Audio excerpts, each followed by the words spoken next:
आप आज अपने माता पिता से कह रहे हो कि आपने हमारे लिए क्या किया है। अरे उन्होंने आपके लिए वह किया है, तभी आज आप उनकी बराबरी करके, उनकी आंखों में आंखें डाल करके ये कह पा रहे हो कि आपने हमारे लिए क्या किया है। उन्होंने आप में ये गुण दे दिया, ये अधिकार दे दिया, ये संस्कार दे दिया कि कल हमारे बाद हम नहीं रहेंगे। जब भी तुम में ये क्षमता हो जाए कि तुम किसी से भी पूछ सको कि तुमने हमारे लिए क्या किया है, और जो व्यक्ति ये पूछना जानता है ना कि तुमने हमारे लिए क्या किया है, ऐसे व्यक्ति को ही उनके माता पिताओं ने संस्कार दिए हैं। और जो व्यक्ति नहीं पूछ पाता, जो व्यक्ति नहीं जान पाता, वो मजदूर अपने मालिक से नहीं पूछ पाता है ना कि तुम हमें कम तनख्वाह दे रहे हो, हम इतना काम कर रहे हैं, तुमने हमें इसके बदले दिया क्या है। जिस दिन वह कर्मचारी अपने मालिकान से पूछ लेगा ना, तो उसे उसका अधिकार मिल जाएगा। तो आपके माता पिताओं ने आपको अधिकार दिलाने वाले संस्कार आप में डाले हैं। तो इसी प्रकार शौनक जी पूछ रहे हैं कि भगवान विष्णु ने आहिगरी अवतार क्यों ले लिया। वो तो स्वयं इस संसार के पालनहार है।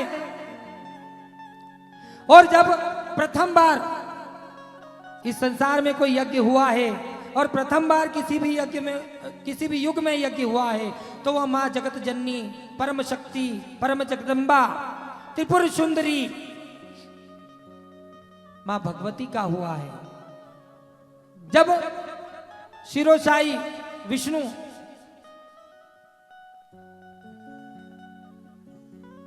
ने विचार किया कि उस आद्या शक्ति ने हमें यह प्राकट्य रूप दिया है, उस आद्या शक्ति ने हमें इस विष्णु पद की उपाधि दी है, तो किस प्रकार उसका यज्ञ किया जाए, किस प्रकार उसका पूजन किया जाए। जब प्रथम बार भगवान विष्णु ने आधार ढूंढा, क्योंकि यज्ञ के लिए आधार की आवश्यकता है। आप यज्ञ जल में नहीं कर सकते, आप यज्ञ आकाश में नहीं कर सकते, आप यज्ञ हवा में नहीं कर सकते, उसके लिए आधार की आवश्यकता होती है। तो इस धरालोक पर, इस मृत्युलोक पर, इस भूमि पर, इस मेदिनी पर सर्वप्रथम यज्ञ अगर किसी शक्ति का हुआ है, वह आद्या शक्ति मां जगत जननी मां दुर्गा का हुआ है।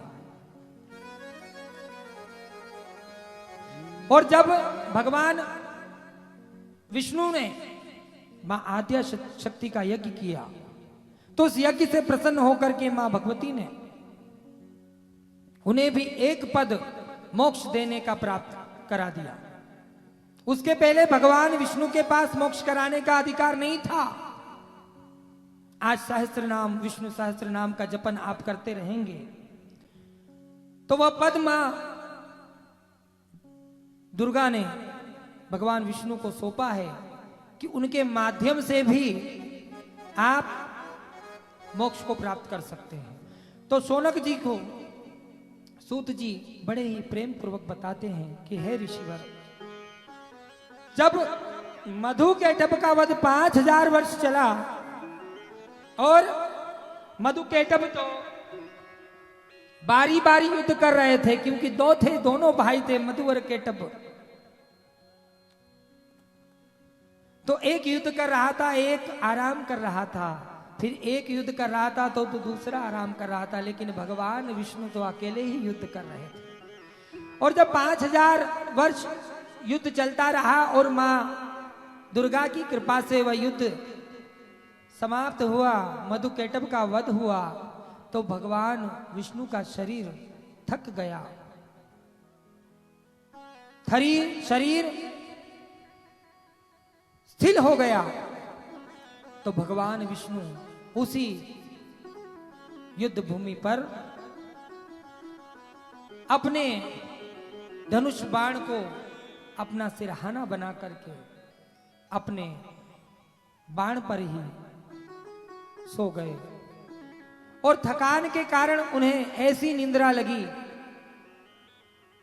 मां कालका ने उनके शरीर में ऐसा वास किया कि उन्होंने अपने शरीर को मृत अवस्था में ही छोड़ दिया। किस अवस्था में छोड़ दिया?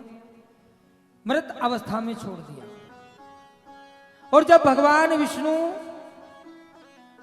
निद्रा में लिप्त थे, मां कालिका उनके शरीर में निवास कर रही थी। देखिए, मां की यह कालिका शक्ति तमोगुणी शक्ति है। मां की 3 शक्तियां हैं, महालक्ष्मी, महासरस्वती, महाकाली। और महाकाली का प्रभाव जब हमारे शरीर पर पड़ता है तो हम में तमोगुण की अधिकता हो जाती है। अब भगवान विष्णु 5000 वर्ष युद्ध करके विश्राम कर रहे हैं, और इस ओर वो दानव जिसने हजारों वर्ष मां के रीम मंत्र का जप किया, तप किया, और मां उनसे प्रसन्न हुई। मां उनसे प्रसन्न हुई तो दानव मां से अमर होने का वरदान मांगता है। कौन दानव? यह अहिग्रीव। यह एक ऐसा दानव है जिसके हाथ और पैर तो मनुष्य, देवता और दानव की तरह हैं। 2 पग हैं, 2 हाथ हैं, लेकिन जो शीश है, जो सर है, इस दानव का अश्व के समान है, घोड़े के समान। किसके समान? घोड़े के समान। तो ये दानव मां के रीम मंत्र का जप कर रहा है और मां को प्रसन्न कर रहा है। और मां जब प्रसन्न हुई, मां ऐसा नहीं है कि मां मनुष्यों पे प्रसन्न होती है या मां देवताओं पे प्रसन्न होती। मां की आराधना जो कर ले,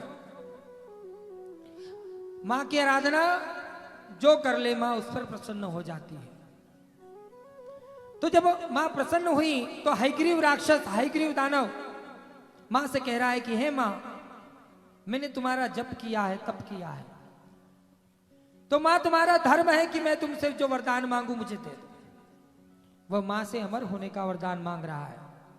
तो मां उनसे कहती कि देखो, यही जप तप मधुकेटभ ने भी मेरा किया था, लेकिन मैंने आज नहीं, ये आदि काल से, जब से सृष्टि का निर्माण मैंने किया है, तब से मैंने यह नियम बनाया है कि जो जन्म लेगा उससे मृत्यु अवश्य प्राप्त होगी, और जिसकी मृत्यु होगी, जिसकी मृत्यु होगी उसका जन्म अवश्य होगा।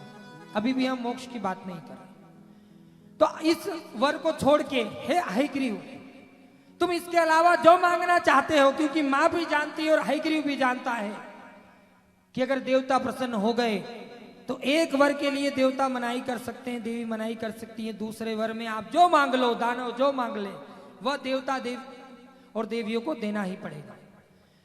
तो हयग्रीव कहता है ठीक है मां, जैसी आपकी मर्जी, लेकिन मुझे अब यह वर दे दीजिए कि ना तो मुझे कोई दानव मार सके, ना तो मानव मार सके, ना तो देवता मार सकते, और अगर कोई मुझे मारने वाला हो तो वह मेरे ही जैसा हो।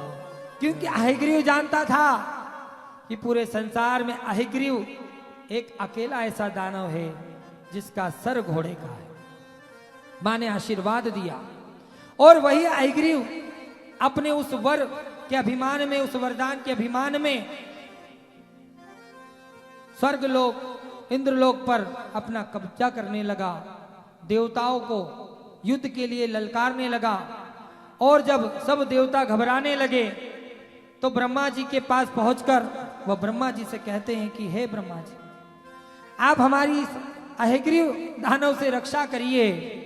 ब्रह्मा वहां बड़े ही सरल शब्दों में कहते हैं कि मैं तो स्वयं विष्णु की रक्षा के अधीन हूं, मेरी रक्षा तो स्वयं भगवान विष्णु करते हैं, तो मैं कैसे तुम लोगों की रक्षा करूं? और रक्षा चाहते ही हो तो चलो अब भगवान विष्णु की शरण में हमें जाना चाहिए। और वहां से सब देवता गण और ब्रह्मा जी भगवान विष्णु को खोजने निकलते हैं। और जब वो देखते हैं सागर के भीतर जाकर कि भगवान शिरोसाई सैया पर आज विराजमान नहीं है, तो उन्हें अंतर ध्यान होता है ब्रह्मा जी को कि मधुकेटभ के युद्ध में भगवान का शरीर बहुत ही शून्य अवस्था तक पहुंचा था। हमें उसी युद्ध भूमि पर जाना चाहिए। और जब देवतागण और ब्रह्मा जी उस युद्ध भूमि पर पहुंचे तो वह देखते हैं कि भगवान विष्णु निद्रा अवस्था में मृत शरीर के भांति पड़े हैं। भगवान विष्णु को पता ही नहीं है कि उनका सर किस तरफ जा रहा है, उनके पैर किस तरफ जा रहे हैं। ऐसा लग रहा है कोई मृत शरीर पड़ा है। अब सब देवता भगवान विष्णु को जगाने का प्रयास करते हैं, भगवान विष्णु की निद्रा तोड़ने का प्रयास करते हैं, लेकिन भगवान विष्णु की निद्रा भंग नहीं होती। और उसका कारण जब भगवान ब्रह्मा जानते हैं अंतर ध्यान होकर के, तो ये देखते हैं कि माँ कालिका ने भगवान के शरीर पर वास अपना जमा रखा है। और जब तक माँ कालिका, माँ निद्रा देवी भी कालिका माँ का ही रूप है। किनका? कालिका माँ का। आपने देखा होगा कि हम पर जब अत्यधिक निद्रा का प्रभाव आता है तो हमें अच्छा बिस्तर, अच्छी पलंग या अच्छी जगह या कूलर पंखा की आवश्यकता नहीं होती। जब निद्रा देवी हम पर पूर्ण रूप से अपना वास जमाती है तो हमारी आंखें अपने आप, और गाड़ी जो लोग चलाते हैं उन्होंने देखा होगा कि गाड़ी चलाते चलाते झपकी भी आई जाती है और हम गाड़ी साइड में खड़ी कर देते कि गाड़ी आड़ी छोड़ो। और हमने तो कई ऐसे देखे हैं मंडप में बच्चे जिनका विवाह हो रहा है और निद्रा देवी का उन पे वास हो गया, तो वो बैठे हुए हैं, ब्राह्मण गण मंत्र पढ़ रहे हैं और उनको नींद आ रही, वो बार बार ऐसे कर रहे हैं।